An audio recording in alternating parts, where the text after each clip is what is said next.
Assalamualaikum warahmatullahi wabarakatuh. Bismillahirrahmanirrahim. Hari ini kita akan membahas part yang ketiga atau bagian yang terakhir dari pembahasan persamaan garis lurus. Nah, hari ini kita akan membahas tentang pengaplikasian persamaan garis lurus. Jadi, manfaatnya apa kita belajar persamaan garis lurus di kehidupan sehari-hari? Nah, langsung kita coba menyelesaikan masalah ya dengan menggunakan persamaan garis lurus. Masalah yang pertama adalah nih, Ibu ambil dari buku paket. Jadi misalkan ada tarif taksi dalam kota adalah Rp6.000. Saat masuk, jadi untuk pertama kali masuk dia dikenakan biaya Rp6.000 dan mengalami kenaikan M kali setiap M kilometer. Tarif tersebut akan ditambah 15.000 jika dipesan sebelumnya. Jadi kalau sebelumnya dia pesan dulu, akan dikasih tambahan tarif 15.000. Nah, di sini ada Kak Wina yang memesan taksi dan menumpanginya sejauh 12 km. Masalahnya adalah yang ditanyakan berapa rupiah ongkos yang harus dibayarkan oleh Kak Wina. Jadi yang pertama, kita misalkan dulu. Jadi, misalkan M adalah jarak kilometer yang ditempuh. Kan tadi pertambahannya setiap M kilometer, jadi M-nya itu adalah jarak kilometer yang ditempuh. Kemudian X adalah tarif per kilometer. Kemudian Y adalah total ongkos. Dan C adalah biaya pesannya. Nah, yang diketahui. Tadi yang diketahui kan M-nya, dia kan Kak Winanya mau jalan 12 km. Kemudian X-nya atau biaya tetapnya adalah Rp6.000. Dan C-nya adalah karena Kak Winanya pesan, jadi dia akan ditambahkan 15.000. Kemudian yang ditanya adalah total ongkosnya atau Y-nya berapa. Nah, persamaannya kita pakai persamaan umum garis lurus, yaitu Y sama dengan MX plus C. Kemudian tinggal kita masukkan Y, kan kita mau cari Y-nya, berarti Y tetap Y, kemudian M-nya 12, X-nya 6.000, kemudian C-nya 15.000. Langsung kita kalikan, 12 dikalikan 6.000 kan 72.000, ditambah 15.000. Ini kan, Y sama dengan 72.000 ditambah 15.000, hasilnya adalah 87.000. Jadi, total ongkos yang harus dibayarkan oleh Kak Wina adalah Rp87.000. Nah, ternyata kita bisa menyelesaikan masalah menggunakan persamaan garis lurus ya. Coba kita selesaikan masalah yang kedua. Jadi, ini ada produksi padi suatu daerah pada tahun 2011 adalah sebanyak 1.000 ton, dan pada tahun 2016 sebanyak 2.000 ton. Nah, kita nggak tahu berapa pertambahannya, tapi yang jelas tahun 2016 itu dia 2.000 ton. Nah, kita diminta untuk menyatakan banyak produksi padi daerah tersebut selama N tahun pada tahun 2011 sebagai fungsi waktu. Jadi, kita menyatakan banyaknya produksi selama N tahun dalam fungsi waktu itu bagaimana.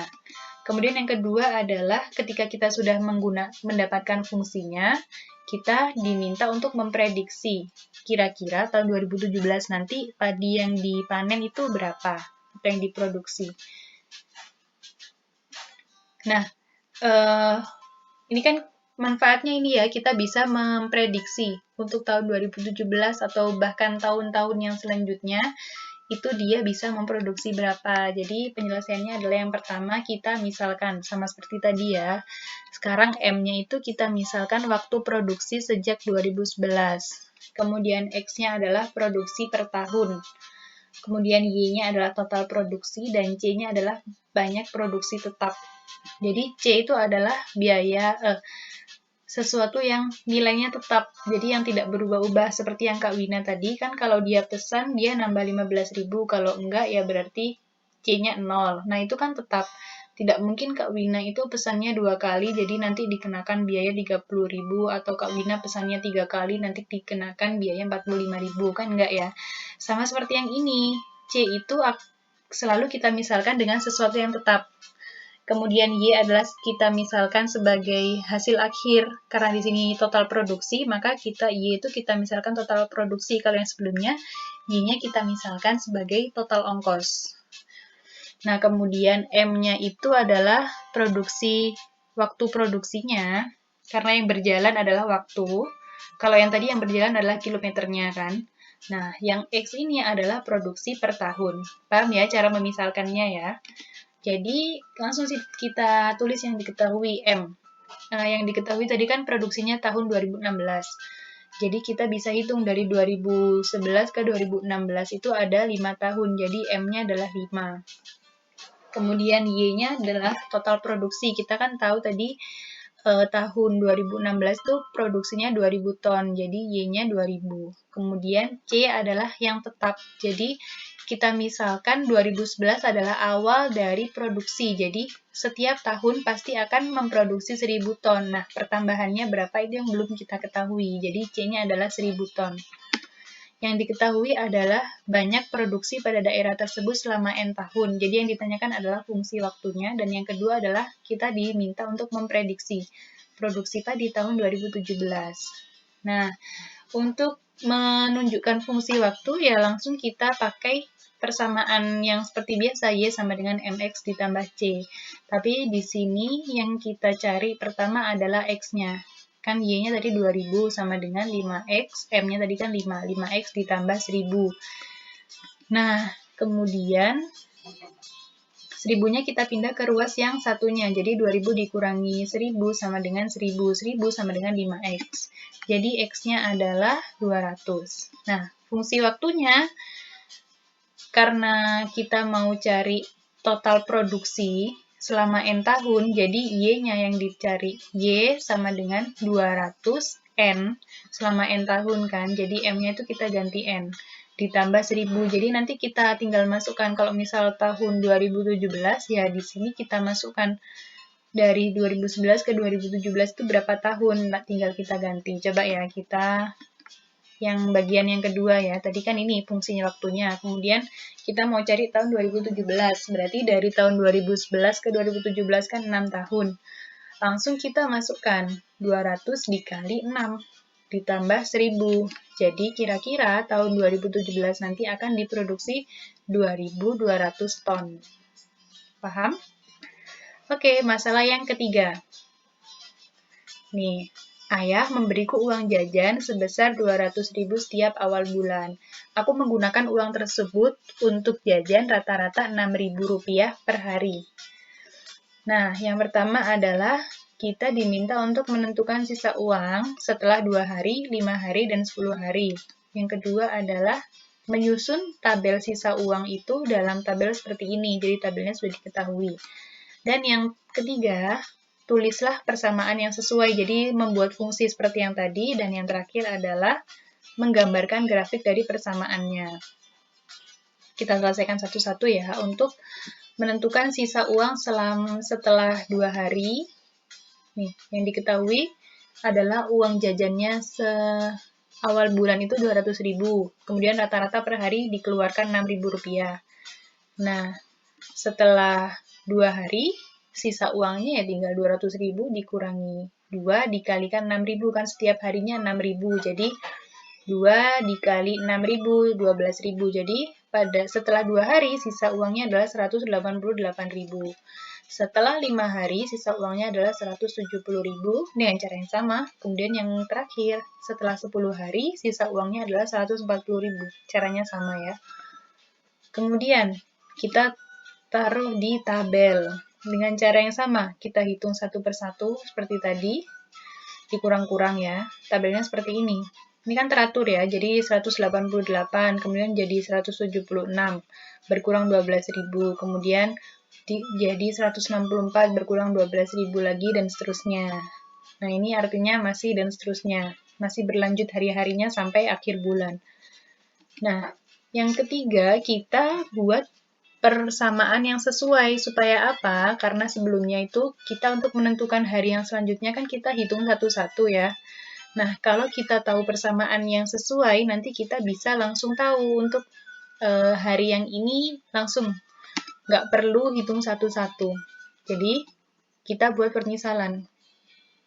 X itu adalah banyak hari sejak awal bulan, karena yang berjalan adalah harinya ya. X itu adalah yang berjalan tadi ya. Kemudian M adalah pengeluaran rata-rata tiap hari. Kemudian Y adalah sisa uang setelah M hari. Kemudian C-nya adalah uang jajan tiap awal bulan. Nah, Y ini kenapa sisa uang? Karena kalau tadi kan total, karena kan setiap tahun atau setiap kilometer tadi kan bertambah. Nah, karena kalau yang terakhir ini selalu berkurang, jadi Y-nya kita misalkan sebagai sisa. Jadi sama saja ya. Dan yang C adalah yang tetap, karena setiap awal bulan itu pasti diberi 200.000, jadi kita taruh di C, kita misalkan sebagai C-nya. Kemudian yang diketahui hanya dua, M sama dengan negatif 6.000. Kenapa negatif? Karena setiap hari dia berkurangnya 6.000. Karena berkurang jadi kan negatif. Kemudian C-nya 200.000. Nah, yang ditanyakan adalah persamaannya bagaimana? Tetap, Y sama dengan MX ditambah C. Tinggal kita masukkan saja.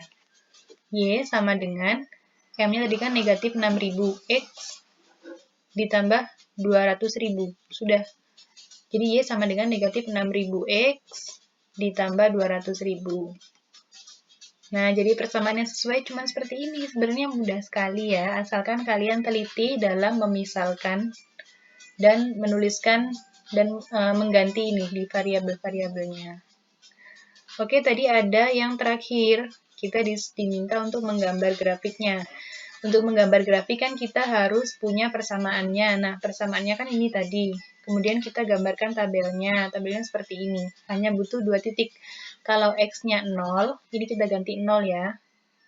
Negatif 6.000 dikali 0 kan 0. Jadi Y sama dengan 200.000. Karena 0 ditambah 200.000 adalah 200.000. Kemudian yang kedua adalah kalau Y-nya yang 0, kalau Y-nya 0 berarti kan negatif 6.000X ditambah 200.000 sama dengan 0. X-nya adalah 33,33. Karena 6.000 dikali 33,33 adalah 200.000. Nah, jadi kita pakai kertas berpetak, kemudian kita gambarkan sumbunya. Kemudian kita gambarkan titik-titiknya.